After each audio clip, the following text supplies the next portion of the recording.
finalmente completar sua missão de conquistar, enfim, a vida eterna pros herdeiros de Caim.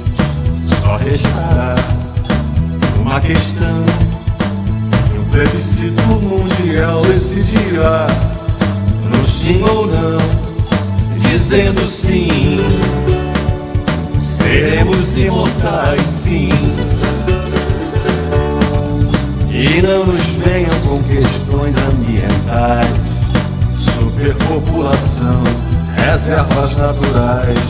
Exigiremos o direito de tornar as nossas vidas miseráveis sem fim pelos séculos, sim, sim, sim.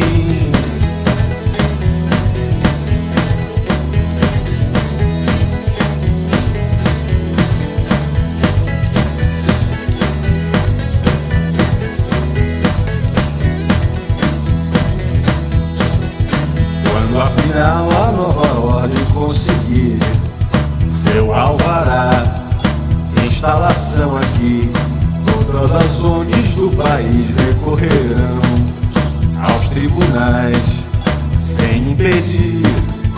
Revogaremos o direito de nascer pra pôr um fim nessa questão.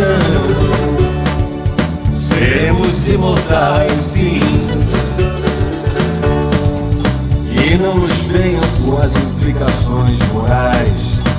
Diremos não, faremos mais.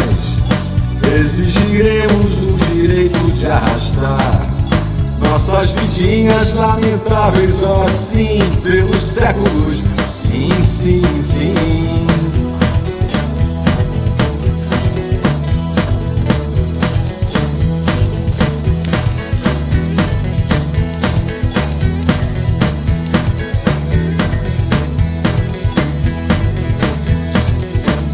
A ciência finalmente completar sua missão de conquistar, enfim, a vida eterna pros herdeiros de Caim.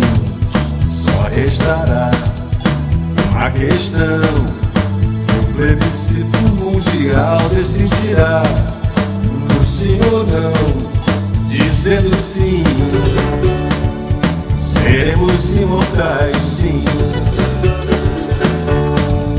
E não nos venham com questões ambientais, superpopulação, reservas naturais.